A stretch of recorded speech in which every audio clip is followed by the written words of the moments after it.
improved asset quality, and coverage exceeding 98% of villages in the country. At this juncture, we are well placed to futuristically evaluate the measures needed to continue on the path of reform-led growth of this sector.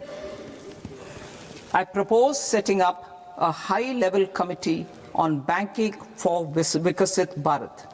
High-level committee on banking for Vikasit Bharat to comprehensively review the sector and align it with India's next phase of growth, while safeguarding financial stability, inclusion, and consumer protection. The vision for NBFCs for Vikasit Bharat has been outlined with clear targets for credit disbursement and technology adoption in order to achieve scale and improve efficiency in the public sector NBFCs. As a first step, it is proposed to restructure the Power Finance Corporation and Rural Electrification Corporation. I propose a comprehensive review of the foreign exchange management non-debt instruments rules to create a more contemporary, user-friendly framework for foreign investments consistent with India's evolving economic priorities. Corporate bond market. I propose to introduce a market-making framework with suitable access to funds and derivatives on corporate bond indices. I also propose to introduce total return swaps on corporate bonds. Municipal bonds. To encourage the issuance of municipal bonds of higher value by larger cities, I propose an incentive of 100 crore rupees for a single bond issuance. 100 crore rupees for a single bond issuance of more than 1,000 crore. The current scheme under Amrit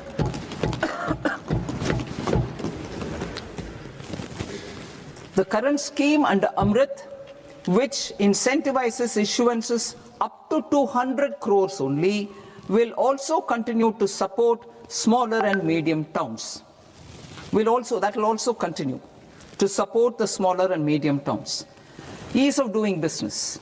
Individual persons resident outside India, PROI, will be permitted to invest in equity instruments of listed Indian companies through the Portfolio Investment Scheme. It is also proposed to increase the investment limit for an individual PROI under the scheme from 5% to 10%, with an overall investment limit for all individual PROIs to 24% from the current 10%. Emerging technologies including AI. 21st century is technology driven. Adoption of technology is for the benefit of all people. Farmers in the field, women in STEM, youth keen to upskill, and Divyangjan to access newer opportunities.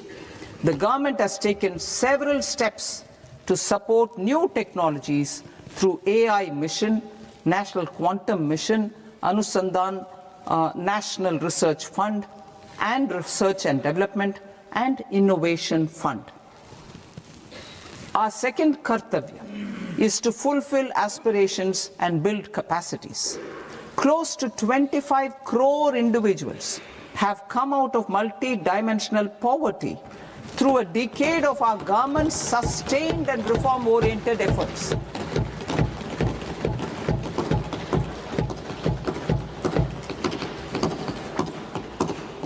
Our government has therefore decided to place a renewed emphasis on the service sector to provide a pathway to fulfilling aspirations of a youthful India with the following measures. I propose to set up a high-powered Education to Employment and Enterprises Standing Committee to recommend measures that focus on services sector as a core driver of Viksit Bharat.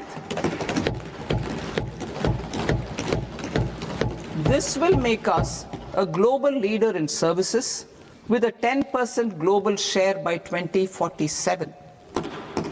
The committee will prioritize areas to optimize the potential for growth, employment, and exports. They will also assess the impact of emerging technologies, including AI, on jobs and skill requirements and propose measures thereof. To create a range of skilled career pathways, a new range of skilled career pathways for our youth, I propose interventions in the following sectors. Health.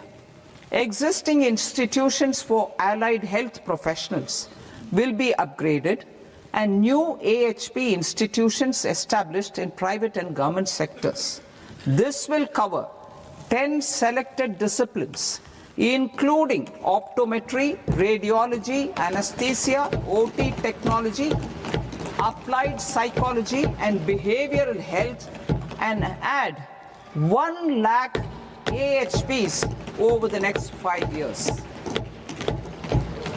A strong care system covering geriatric and allied care services will be built. A variety of NSQF aligned programs will be developed to train multi-skilled caregivers, combining core care and allied skills such as wellness, yoga, and operation of medical assistive devices. In the coming year, 1.5 lakh caregivers will be trained.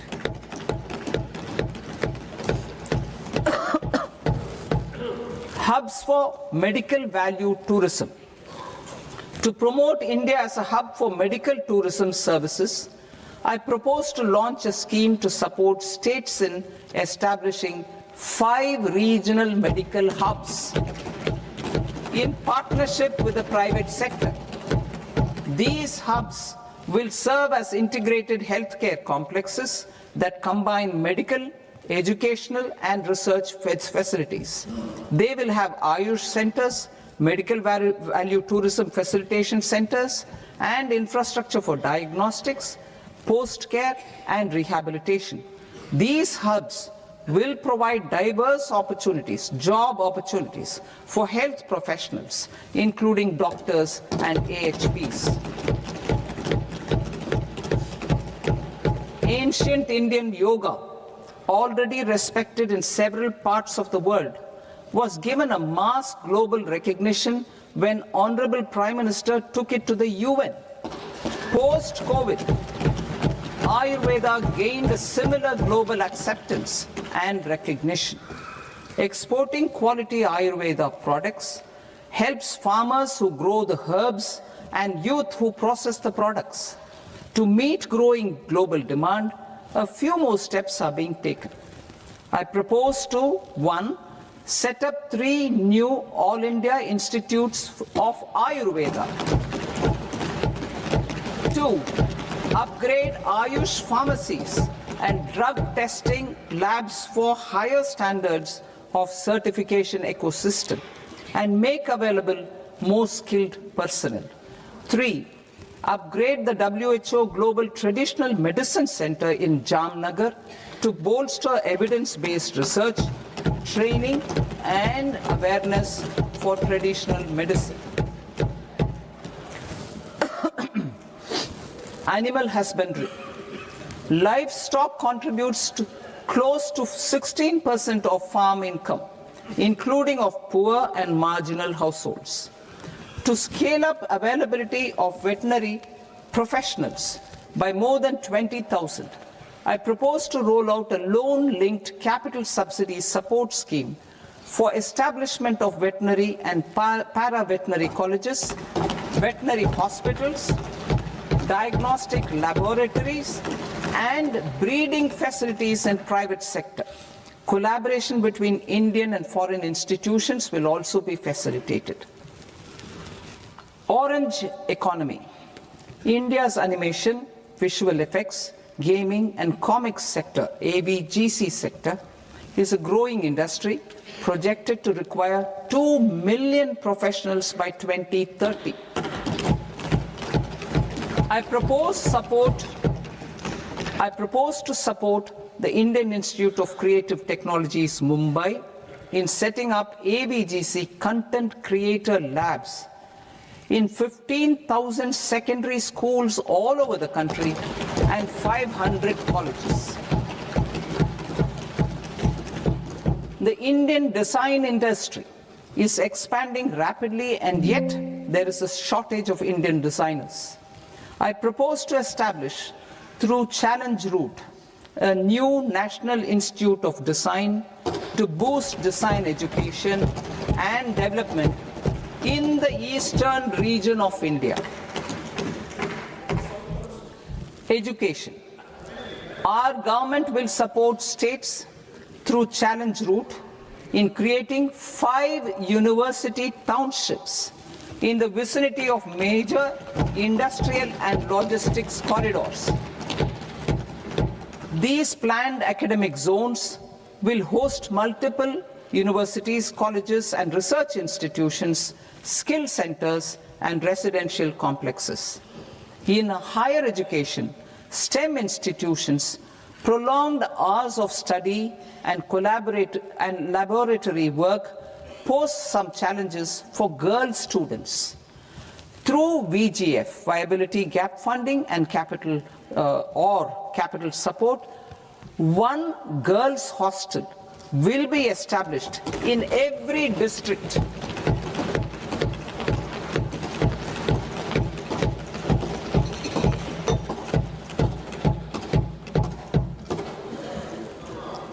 To promote astrophysics and astronomy via immersive experiences. 4 telescope infrastructure facilities will be set up or upgraded. The National Large Solar Telescope, the National Large Optical Infrared Telescope, the Himalayan Chandra Telescope, and the Cosmos 2 Planetarium. Tourism. The tourism sector has the potential to play a large role in the employment generation, forex earnings, and expanding the local economy. I propose to set up a National Institute of Hospitality by upgrading the existing National Council for Hotel Management and Catering Technology. It will function as a bridge between academia, industry, and government.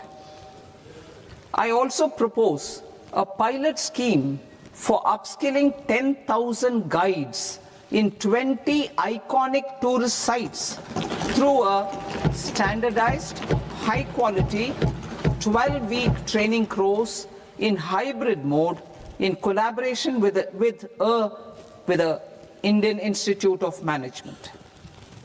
A national destination digital knowledge grid will be established to digitally document all places of significance, cultural, spiritual, and heritage. This initiative will create a new ecosystem of jobs for local researchers, historians, content creators, and technology partners.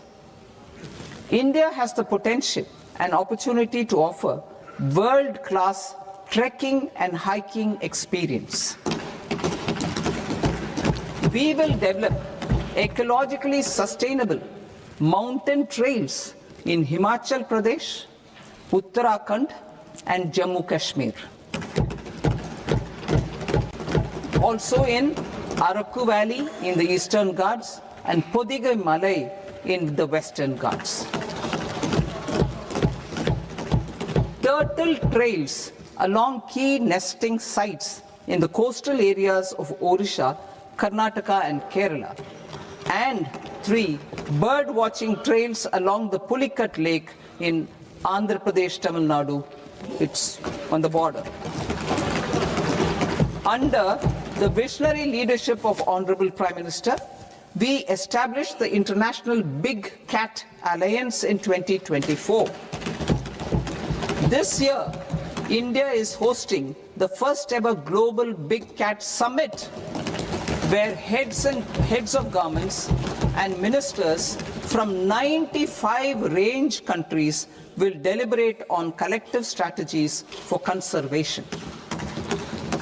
Heritage and culture tourism. I propose to develop 15 archaeological sites, including Lothal, Dholavira, Rakhi Gadi, Adichanallur, Saranath, Hastinapur, and Leh Palace into vibrant experiential cultural destinations. Excavated landscapes will be open to the public through curated walkways.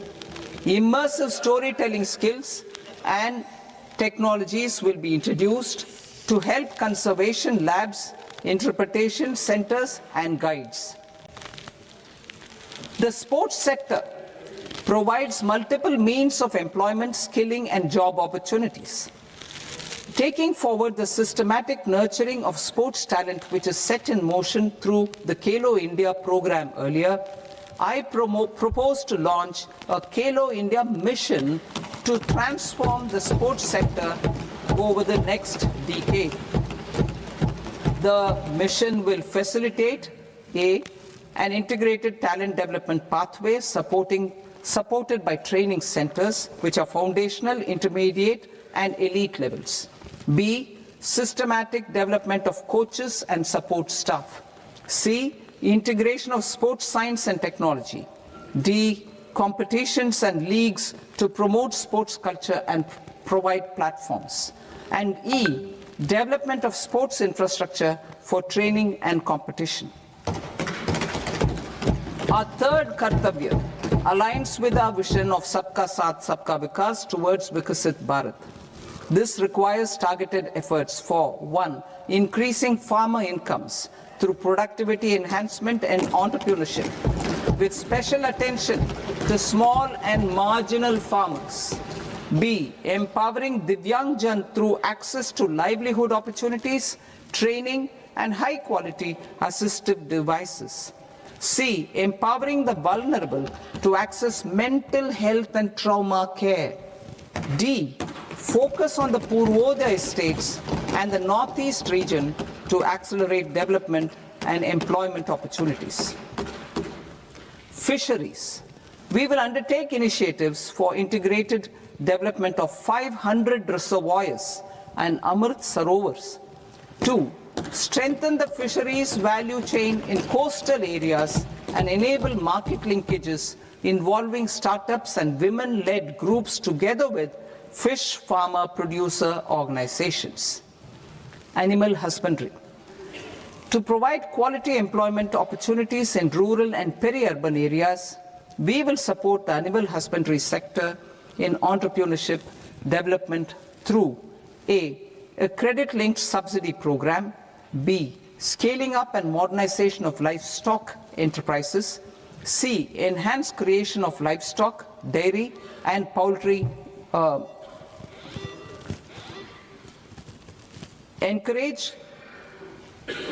read that again. Enhanced creation of livestock, dairy, and poultry-focused integrated value chains. And D. Encourage creation of livestock farmer-producer organizations. High-value agriculture. To diversify farm outputs, increase productivity, enhance farmers' incomes, and create new employment opportunities, we will support high-value crops such as coconut, sandalwood, cocoa, cashew in the coastal areas, agar trees in northeast, and nuts such as almonds, walnuts, and pine nuts in our hilly regions. These, all of them, will be supported. India is the world's largest producer of coconuts. About 30 million people, including nearly 10 million farmers, depend on coconuts for their livelihood. To further enhance competitiveness in coconut production, I propose a coconut promotion scheme to increase production and enhance productivity through various interventions, including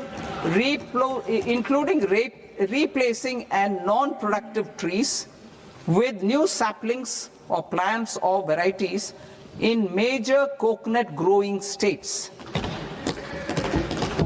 A dedicated program is proposed for Indian cashew and cocoa to make India self-reliant in raw cashew and coconut production and processing, enhance export competitiveness, and transform Indian cashew and Indian cocoa into premium global brands by 2030. Sandalwood. Sandalwood is closely linked to India's social and cultural heritage. Our government will partner with state governments to promote focused cultivation and post-harvest processing to restore the glory of the Indian sandalwood ecosystem, to rejuvenate old, low-yielding orchards, and expand high-density cultivation of walnuts, almonds, and pine nuts. We will support a dedicated program to enhance farmer incomes and in bringing value addition by engaging youth. Bharat Vistar, that is virtually integrated system to access agricultural resources.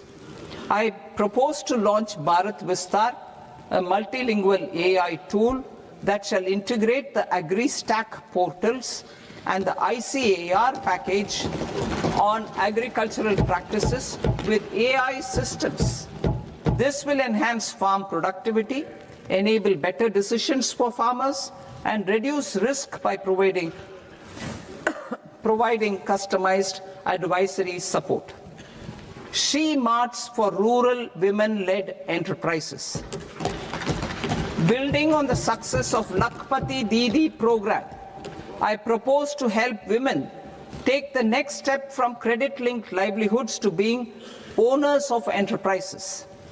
Self-help entrepreneur, She Marts will be set up as community-owned retail outlets within the cluster-level federations through enhanced and innovative financing instruments.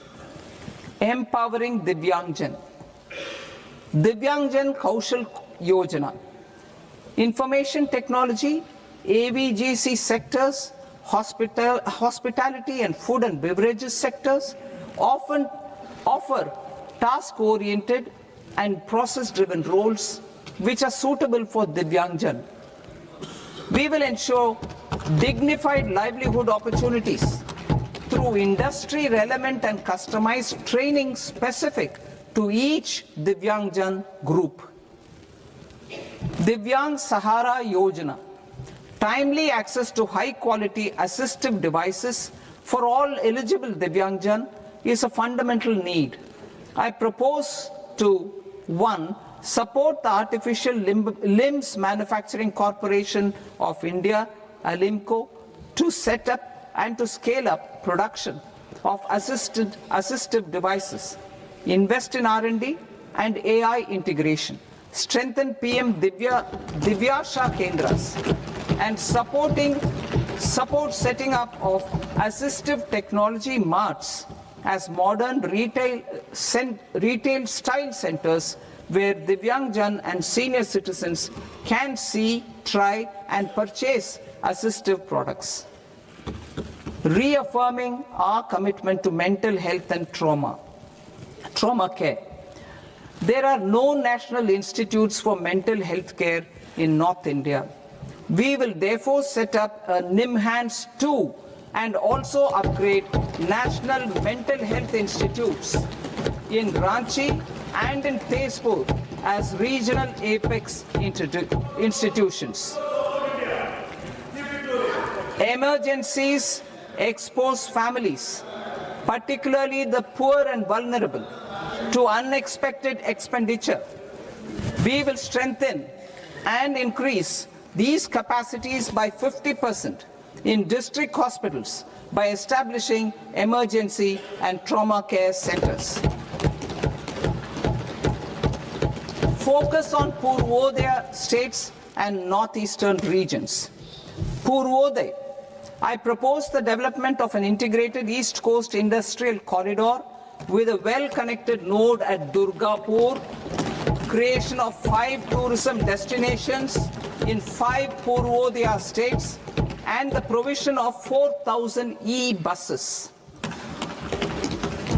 Buddhist sites in northeastern region. The northeastern region is a civilizational confluence of Theravada and Mahayana or Vajrayana traditions. I propose to launch a scheme for development of Buddhist circuits in Arunachal Pradesh, Sikkim, Assam, Manipur, Mizoram, and Tripura. The scheme will cover preservation of temples and monasteries, pilgrimage interpretation centers, connectivity, and pilgrim amenities. 16th Finance Commission.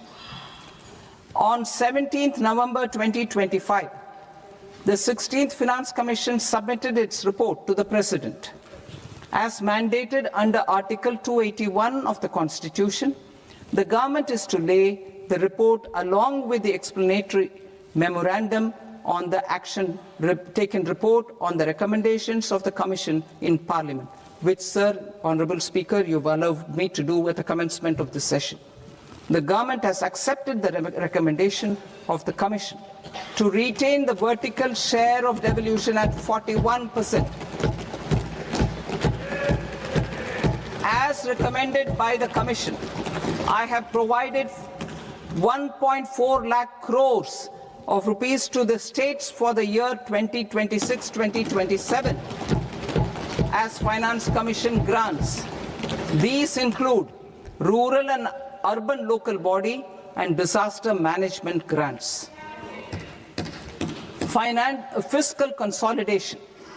Government has been delivering on our fiscal commitments consistently without compromising on social needs.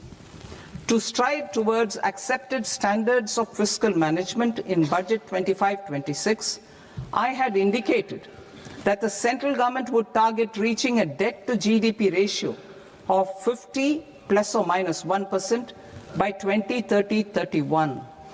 In line with this, the debt to GDP ratio is estimated to be 55.6% of GDP in BE 26-27. compared to 56.1% of GDP in RE 25-26. A declining debt to GDP ratio will gradually free up resources for priority sector lending and expenditure by reducing the outgo on interest payments. One of the main operational instruments for debt targeting is the fiscal deficit. I am happy to inform this august House that I fulfilled my commitment made in 2021-2022 to reduce fiscal deficit below 4.5% of GDP by 25-26. In RE 25-26, the fiscal deficit has been estimated at par with BE of 2025-26 at 4.4% of GDP. In line with the new fiscal prudence path of debt consolidation, the fiscal deficit in BE 26-27 is estimated to be 4.3% of the GDP.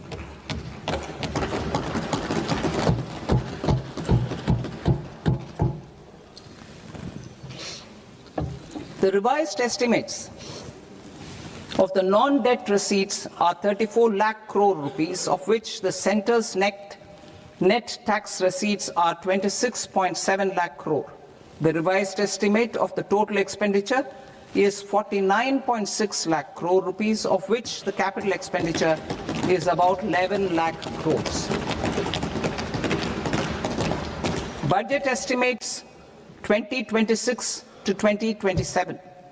Coming to 26-27, the non-debt receipts and the total expenditure are estimated as 36.5 lakh crore and 53.5 lakh crore respectively. The centre's net tax receipts are estimated at 28.7 lakh crore rupees. To finance the fiscal deficit, the net market borrowings from dated securities are estimated at 11.7 lakh crore rupees. The balance financing is expected to come from small savings and other sources. The gross market borrowings are estimated at 17.2 lakh crore rupees. I'll now move to Part B. Part B, direct taxes.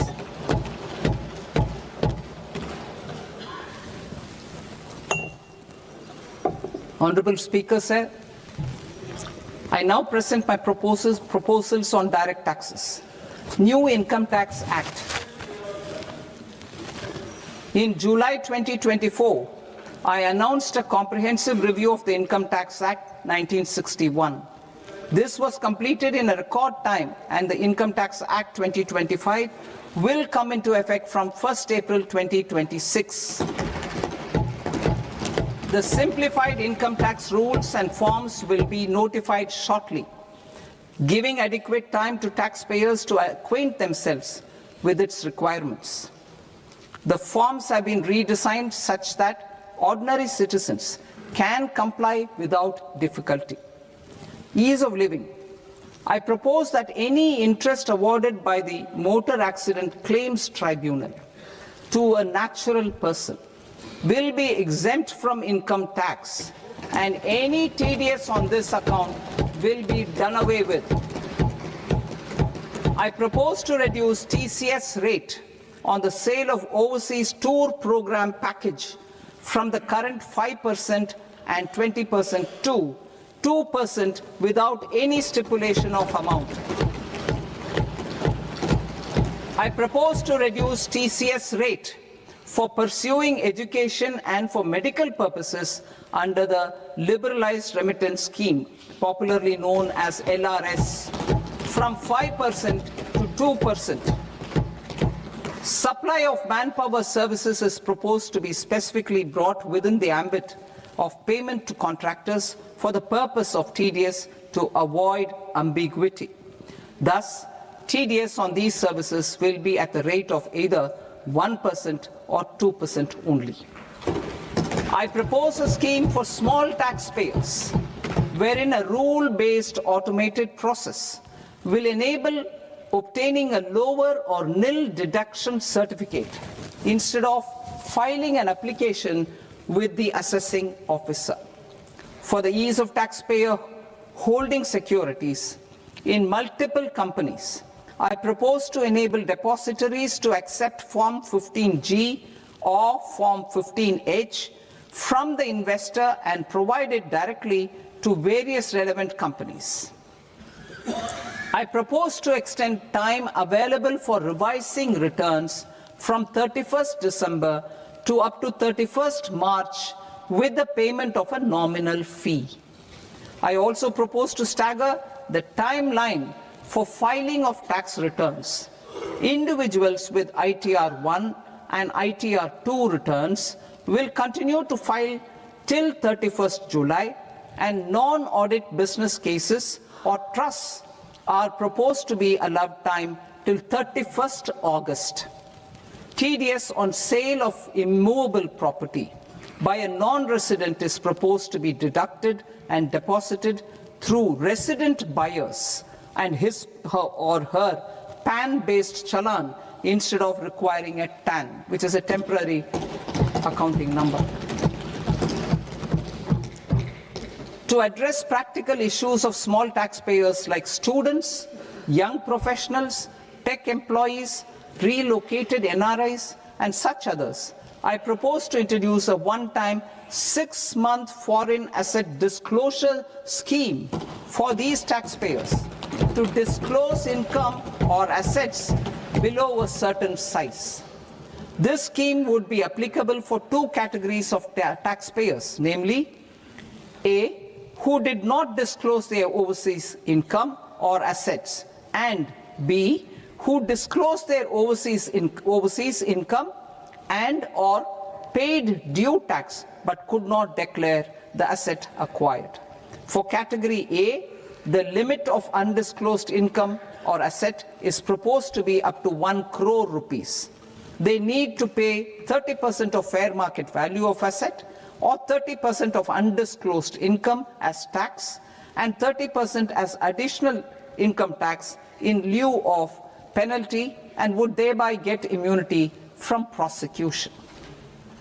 For category B, asset value is proposed to be up to 5 crore rupees. Here, immunity from both penalty and prosecution will be available with a payment of fee of 1 lakh rupees. Rationalizing penalty and prosecution. Multiplicity of proceedings are hindrance to the ease of doing business. I propose to integrate assessment and penalty proceedings by way of a common order for both.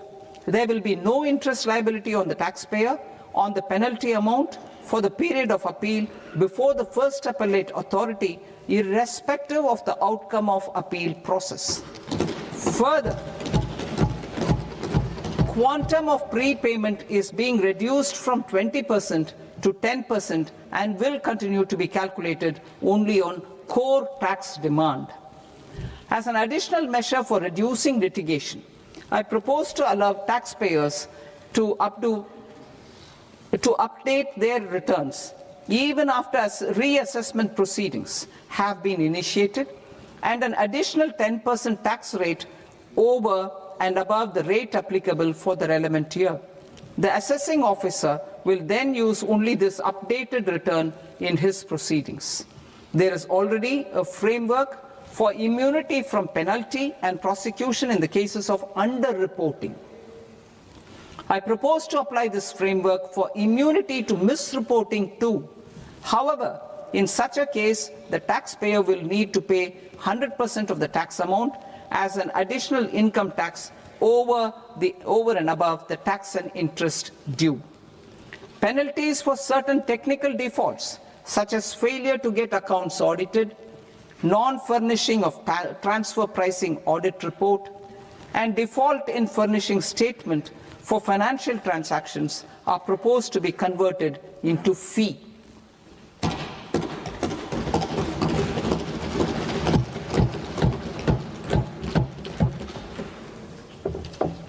I propose to rationalize prosecution framework under Income Tax Act while maintaining a careful balance for deterrence in some serious offence. Non-production of books of account and documents and requirement of TDS payment where payment is made in kind are being decriminalized. Further, minor offences will attract fine only. The remaining prosecutions will be graded commensurate with the quantum of offence. They will entail only simple imprisonment with maximum imprisonment reduced to 2 years and power to courts to convert even those into fines. There is no penalty. There is no penalty presently for non-disclosure of non-immovable foreign assets with aggregate value less than 20 lakh rupees. I propose to also provide them with immunity from prosecution with retrospective effect from 1/10/2024.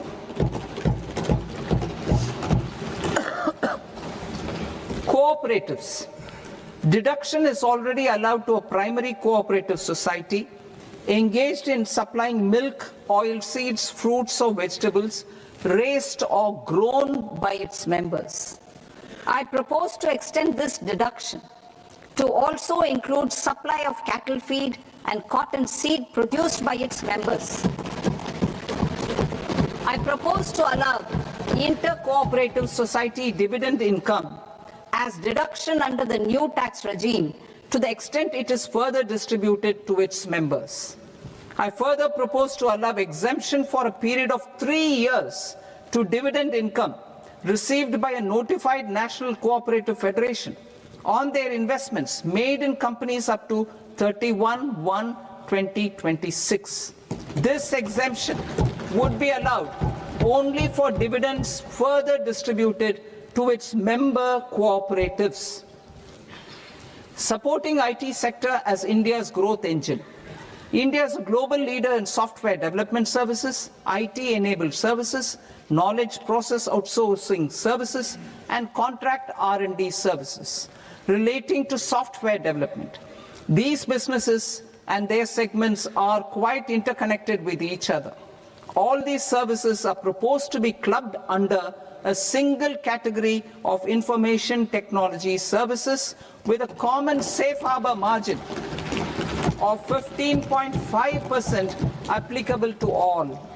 The threshold for availing safe harbor for IT services is being enhanced substantially from 300 crore rupees to 2,000 crore rupees.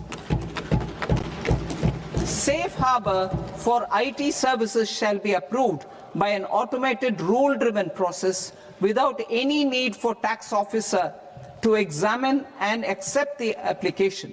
Once applied by an IT services company, the same safe harbor can be continued for a period of 5 years at a stretch at its choice. For IT services companies who want to conclude advanced pricing agreement, APA, I propose to fast-track unilateral APA process for IT services and endeavor to conclude it within a period of 2 years. The period of 2 years can be extended by a further period of 6 months on taxpayers' request. I propose to extend the facility of modified returns available to the entity entering APA to its associated entities also. Attracting global business and investment. Recognizing the need to enable critical infrastructure and boost investment in data centers, I propose to provide tax holiday till 2047 to any foreign company that provides cloud services to customers globally by using data center services from India. It will, however, need to provide services to Indian customers through an Indian reseller entity. I also propose to provide a safe harbor of 15% on cost in case the company providing data center services from India is a related entity. To harness the efficiency of just-in-time logistics for electronic manufacturing, I propose to provide safe harbor to non-residents for component warehousing in a bonded warehouse at a profit margin of 2% of the invoice value. The resultant tax of about 0.7% will be much lower than in competing jurisdictions. To provide fillip to toll manufacturing in India, I propose to provide exemption from income tax for 5 years to any non-resident who provides capital goods, equipment, or tooling to any toll manufacturer in a bonded zone. To encourage vast pool of global talent to work in India for a longer period of time, I propose to provide exemption to global, non-India sourced income of a non-resident expert for a stay period of 5 years under notified schemes. I propose to provide exemption from minimum alternate tax, the MAT, to all non-residents who pay tax on presumptive basis. Tax administration. I propose to constitute a joint committee of Ministry of Corporate Affairs and Central Board of Direct Taxes for incorporating the requirements of income computation and disclosure standards, the ICDS, in the Indian Accounting Standards, IND AS itself. Separate accounting requirement based on ICDS will be done away with from the tax year 27-28. To support Prime Minister Modi's vision of homegrown accounting and advisory firms to become global leaders, I propose to rationalize the definition of accountant for the purposes of safe harbor rules. Other tax proposals. Change in taxation of buyback was brought in to address the improper use of buyback route by promoters. In the interest of minority shareholders, I propose to tax buyback for all types of shareholders as capital gains. However, to disincentivize. However, to disincentivize misuse of tax arbitrage, promoters will pay an additional buyback tax. This will make effective tax 22% for corporate promoters. For non-corporate promoters, the effective tax will be 30%. TCS rate for sellers of specific goods, namely alcoholic liquor, scrap and minerals, will be rationalized to 2%, and that on tendu leaves will be reduced from 5% to 2%. I propose to raise the STT on futures to 0.05% from the present 0.02%. STT on options premium and exercise of options are both proposed to be raised to 0.15% from the present rate of 0.1% and 0.125% respectively. We reformed the taxation landscape for corporates in 2019 by providing them a simplified regime with lower tax rate so that they could productively focus on business rather than on claim of deductions and exemptions. To encourage companies to shift to the new regime, set-off of brought forward MAT credit, minimum alternate tax credit, is proposed to be allowed to companies only in the new regime. Set-off using available MAT credit is proposed to be allowed to an extent of 1/4 of the tax liability in the new regime.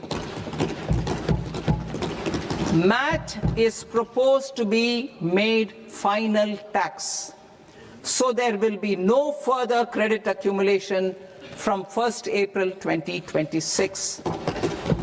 In line with this change, the rate of final tax is being reduced to 14% from the current MAT rate of 15%.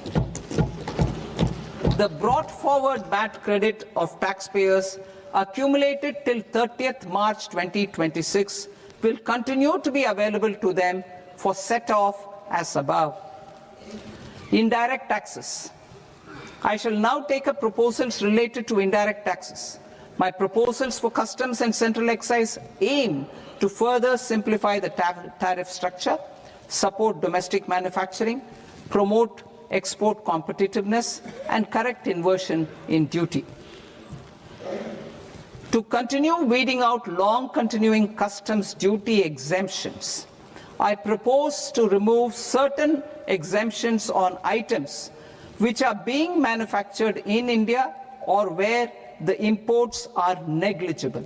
Similarly, to further simplify the process of ascertaining the rate of duty applicable on a particular item, I propose to incorporate certain effective rates in various customs notifications to the tariff schedule itself.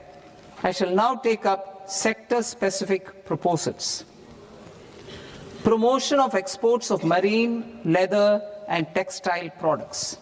I propose to increase the limit for duty-free imports of specified inputs used for processing seafoods for export from the current 1% to 3% of FOB value of the previous year's export turnover. I also propose to allow duty-free imports of specified inputs, which is currently available for exports of leather or synthetic footwear, to exports of shoe uppers as well. I propose to extend the time period for export of final product from the existing 6 months to 1 year for exporters of leather or textile garments, leather or synthetic footwear, and other leather products. Energy transition and security. I propose to extend the basic customs duty exemption given to capital goods used for manufacturing lithium-ion cells for batteries to those used for manufacturing lithium-ion cells for battery energy storage systems also. I propose to exempt basic customs duty on import of sodium antimonate for use in manufacture of solar glass. Nuclear power. I propose to extend the existing basic customs duty exemption on imports of goods required for nuclear power projects till the year 2035 and expand it for all nuclear plants irrespective of their capacity. Critical minerals.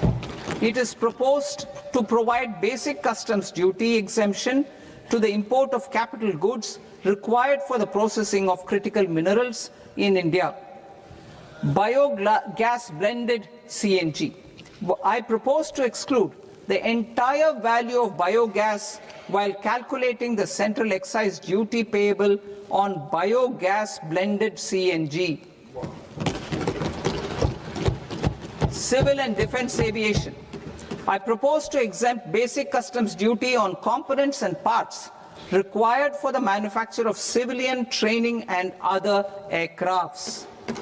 It is proposed to exempt basic customs duty on raw materials imported for the manufacture of parts of aircraft to be used in maintenance, repair, or overall requirements by units in the defense sector.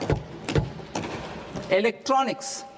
To deepen value addition in the consumer electronics sector, I propose to exempt basic customs duty on specified parts used in the manufacture of microwave ovens. Special economic zone. To address the concerns arising about utilization of capacity by manufacturing units in the special economic zones due to global trade disruptions, I propose as a special one-time measure to facilitate sales by eligible manufacturing units in SEZs to the domestic tariff area at concessional rates of duty. The quantity of such sales will be limited to a prescribed proportion of their exports. Necessary regulatory changes will be undertaken to operationalize the measures while ensuring level playing field for the units working in the DTA. Ease of living. To rationalize the customs duty structure for goods imported for personal use, I propose to reduce the tariff rate on all dutiable goods imported for personal use from 20% to 10%. To provide relief to patients, particularly those suffering from cancer, I propose to exempt basic customs duty on 17 drugs or medicines. I propose also to add 7 more rare diseases for the purposes of exempting import duties on personal imports of drugs, medicines, and food for special medical purposes used in their treatment. Customs process. India's role and share in the global trade is poised for a major leap in line with our ambition and journey towards Vikasit Bharat. In this regard, I propose many measures for custom processes to have minimal intervention for smoother and faster movement of goods and greater certainty to the trade. Trust-based systems. I propose to enhance duty deferral period for Tier 2 and Tier 3 authorized economic operators, known as AEOs, from 15 days to 30 days. I propose to provide eligible manufacturer importers the same duty deferral facility. This should encourage them to get themselves accredited as a full-fledged Tier 3 AEO in due course. To provide greater certainty and for better business planning, I propose to extend validity period of advance ruling binding on customs from the present 3 years to 5 years. In the spirit of the whole of government approach,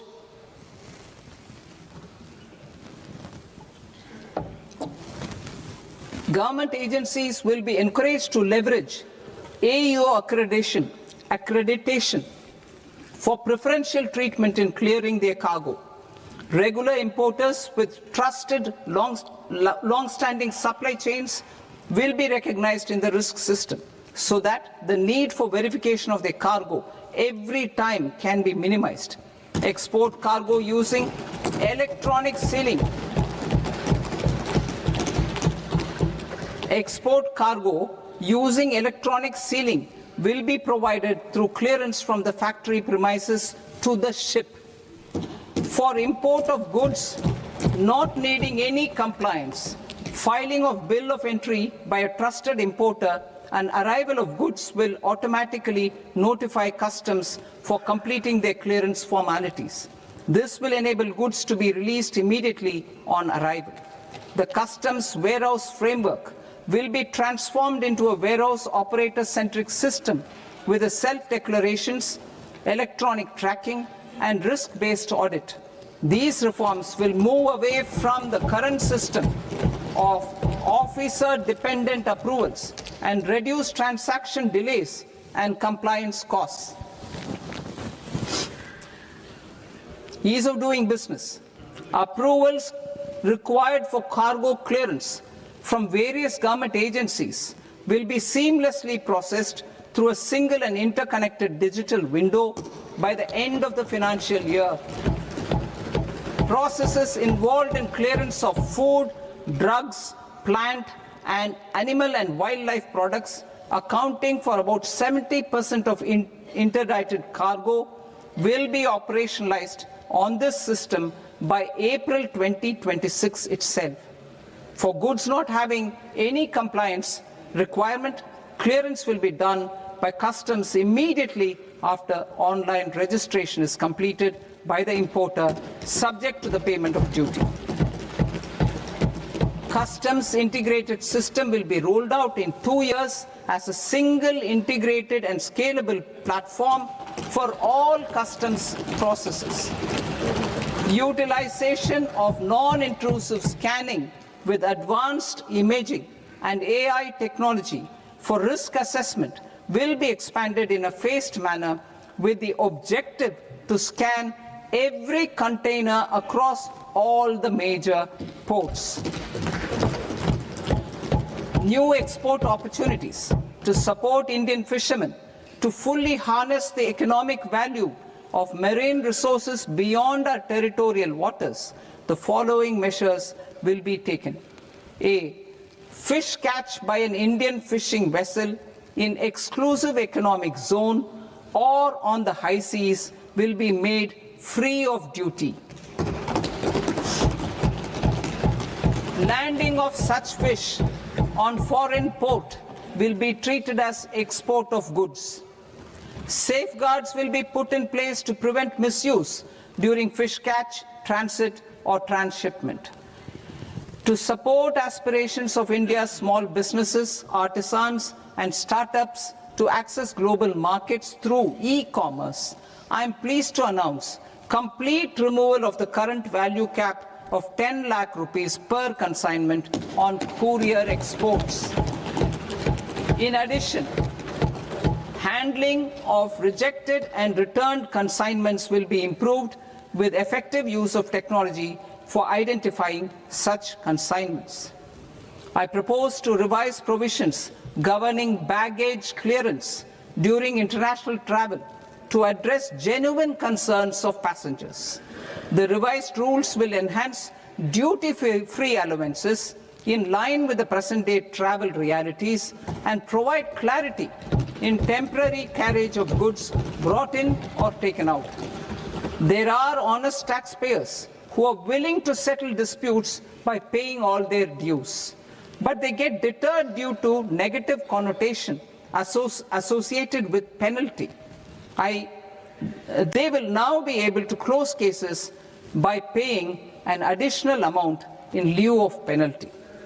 Honorable Speaker, sir, with this, I commend the budget to this august House. Jai Hind.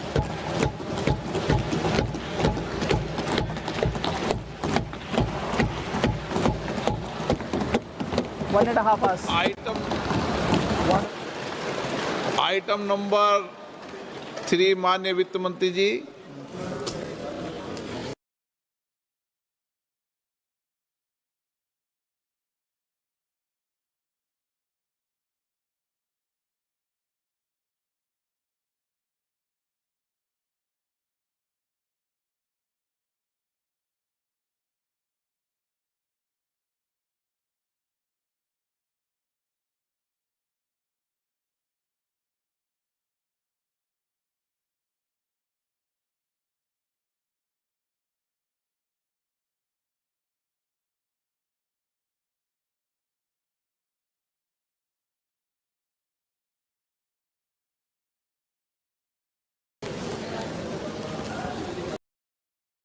यहाँ गए, जो सदस्य विरोध में ना गए, मेरे विचार में निर्णय हाँ वालों के पक्ष में, हाँ वालों के पक्ष में अनुमति प्रदान की जाती है। माननीय मंत्री जी, अब विधेयक पूरे स्थापित करें।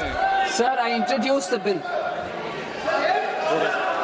माननीय सदस्यगण, आपको सूचित किया जाता है कि माननीय वित्त मंत्री जी के बजट भाषण की कॉपी पब्लिकेशन काउंटर पर ली जाती है। बजट भाषण और बजट से संबंधित दस्तावेज आपके मोबाइल फोन और मेंबर पोर्टल्स पर ही उपलब्ध है। सभा की कार्रवाई कल सोमवार दिनांक 2 फरवरी 2026 को प्राप्त 11 बजे तक के लिए स्थगित की जाती है।